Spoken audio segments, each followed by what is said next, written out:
Dayton, Ohio, and then to Coldwater, Michigan at age 10. We moved there, and that's a little town south of Battle Creek, just north of the Indiana border.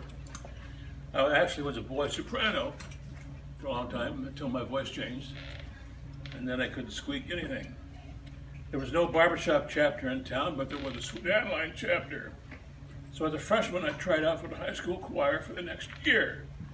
The director was a lady named Arlene Mitzvah. She was a Sudan line, and she asked me if I could read music, and I said yes.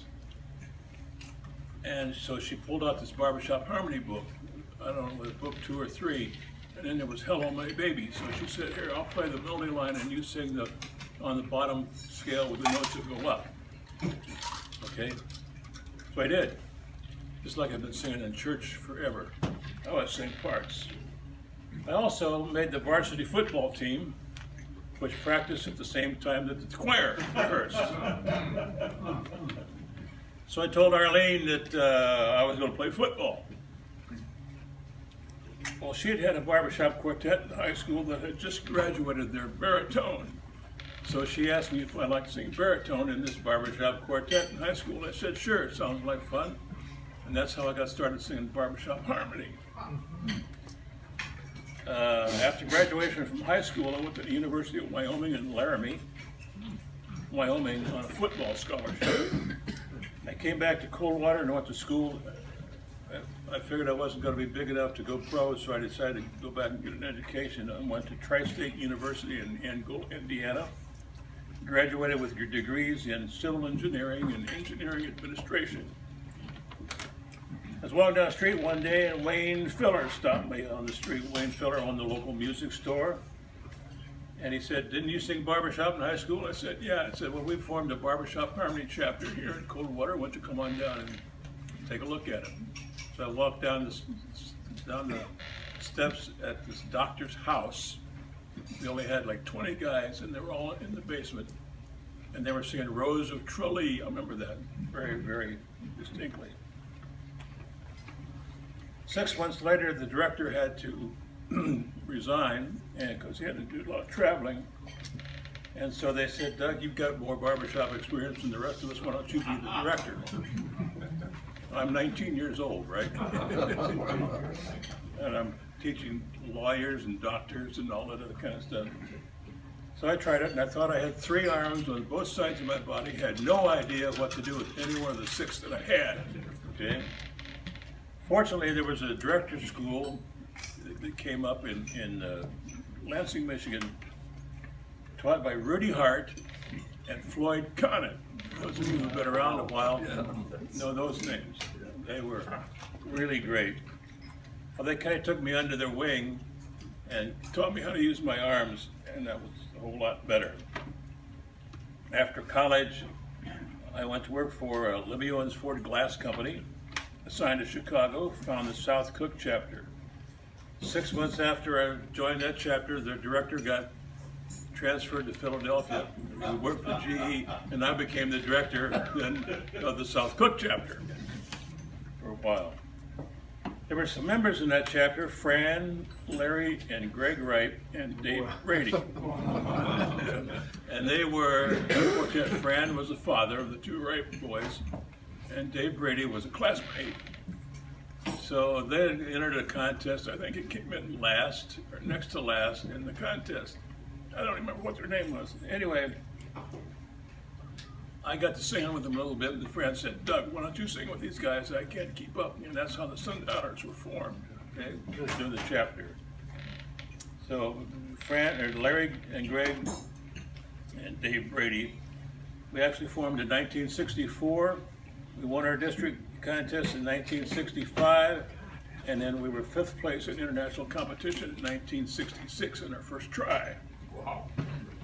The coaches that we had were Buzz Hager and then Lyle Pilcher. Oh, So, too bad. too bad, wasn't it? But you have good coaches. In about 1969, Dave Brady got drafted. 68, Dave Brady got drafted into the Army, went to Vietnam. Greg and Larry were considering putting on a touring group. and a quartet who had just medaled called me Avant-Garde and lost their bass singer. And so I tried out as a bass singer, and they selected me, and we came in 5th in St. Louis at the international contest.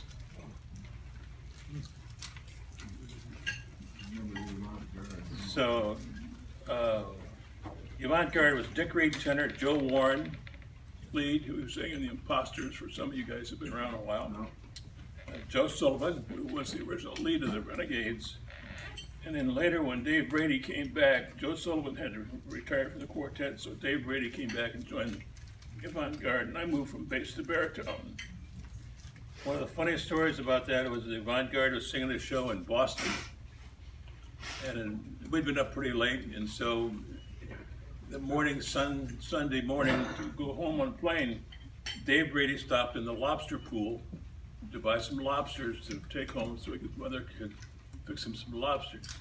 So we're going down the ramp to get on the airplane, and Dave's got his suit bag here and his lobsters here. And Dick Reed said, "Hey, Dave, one of those lobster claws got out and gonna bite you." And Dave went, "Ho, ho, ho," and Joe Warren went, like that. And the suit bag went this way, the lobsters went that way. We laughed all the way home. In 1971, I started directing the Arlington's chapter from Arlington Heights, Illinois, and we medaled in 73, 74, and 75. 73, I was asked to join soundtracks. Ray Henders, Joe Coburn, and Don Bagley. We placed 5th place in 74 in Kansas City. And that made me the first person to medal in 3 quartets and 2 voice parts. Joe resigned, and then Ken Jordahl joined us. Some of you may remember Ken Jordahl up here some time ago. Yeah. We broke up in 1977. So Ray and Don became international champions with Chicago News and Chiefs of Staff. So I taught them everything I know, everything they know. Then I started singing. We had a guy in the Arlington chapter named Mike Finizza, who was the lead singer. Wasn't all that great, but he came and asked me if I would sing on the quartet with him. I said, sure. And so he got a bass and a tenor, and we competed in the Illinois District contest and made the top 10. Mike Finizza was so happy. I mean, he was really happy. He never thought ever he would be in a quartet good enough to make the top 10. So we did that, sang the finals, came in 10th. But Mike didn't care. He thought it was great fun. So I was kind of the substitute guy for any quartet down that way that needed a man to sing in a quartet. Quartets would come to me and say, "We got this gig, and our baritone or our bass or our lead can't make it. Can you sing?" Sure. Give me a couple weeks and some music and a couple of rehearsals, and we'll do it. I've done that a lot. Floyd Carley was a member of the Arlington, sang bass and quartet. He was also a pilot for United Airlines, and his quartet had a gig in Wisconsin, Monroe, Wisconsin. And Floyd got a call from United Airlines, said, "You have to go to Denver to get some 747 experience." So they called me, and I sang the whole show in the Afterglow. It was 2 weeks, learned all the rep. Then the Schizophonics Quartet, I was in that for a while, and I sang all 4 parts with them at one time or another. When they got name badges, they had Doug Miller spare instead of my voice part. And I was with them from the late 70s to early 80s. Our lead singer, Craig, got something wrong with his throat and he could hardly sing. So they called me and said, "Look, we've got these 2 big jobs, like one in Colorado Springs and all that kind of stuff. And Craig can't sing above middle C." So I had been coaching them and done a lot of their arranging. And so I learned their entire repertoire and their choreography. It was a slapstick comedy quartet, learned all that in 2 weeks and went out to Colorado Springs and sang with them, actually sang with them for about 3 months. Craig was still having trouble. He finally went to an allergist, and the allergist said, you know what, you're allergic to feathers. And Craig remembered I had just gotten this brand new feather pillow. And so he was sleeping with these feathers every night. He threw the pillow away, and in about 2 weeks, he was back to normal again. Wow. I directed the Racine, Wisconsin chapter from about 1976 to 79, and moved back to Chicago, rejoined the Arlingtons. J.G. Lombardo was their director, and I was his assistant, and that was kind of good because he was still active with the Grandma's Boys, and they had a couple of really big shows. 4 of us. One of them was down in St. Louis, where the Kansas City chapter came over, and the Arlington chapter came down, and we put on a big show for some charity type thing. And so I got to direct that because he was gone with the Grandma's Boys. I qualified as an interpretation judge in 1982. I was a category specialist in 1989 to 1993 on the International Contest and Judging Committee. I moved to the presentation, then retired in 2014. In the mid-90s, I got my finger caught in a folding chair and smashed it and tore it off, or tore the end of it off. And so that's why I've got only a partial finger here. Okay, I was judging a contest in Chattanooga, Tennessee, so I went to the hospital, and then the doctor sewed it back on. He said, I don't think it's going to work, but we'll try it. I got back home, and it didn't work. So we had to revise it. So, but anyway, I went to the hospital, and the guy did that, and I came back that evening and judged the finals, the quartet finals. For that, above and beyond the call of duty, the International C&J Committee awarded me a Purple Heart. Somebody had found in a surplus store a Purple Heart, and somebody put a society pin on it in front of all the judges, and so I got a Purple Heart. So, moved to Minneapolis area in about '82. Directed the Minneapolis Commodores for quite a while and retired about 1990. I've also been Land Lakes District President from 2009 and 10. I was Land Lakes Vice President of Contest and Judging about 3 times. Figured it'd give me a chance to get it right. I was also on the Society Operations team for a while. Quartets I've sung in was Gopher State Good Time Music Company. Dan Slattery and Bill Shaw and me and Mike Conlon, okay? I sang in Twin City Alliance. Dwayne sang in Twin City Alliance, and so did Lance. Front Porch Harmony. Here's the lead singer, Front Porch Harmony. And Bob Russman and Mark Conlon. Sang with Special Alliance, Master Blend, and the world famous Insomniacs, which Steve Hardy was part of it, and Harlan Mellon was our tenor, and we won the Bloomington Comedy Contest. That's the big one. Yeah, that was the big one. Plus 1 or 2 more that I can't remember.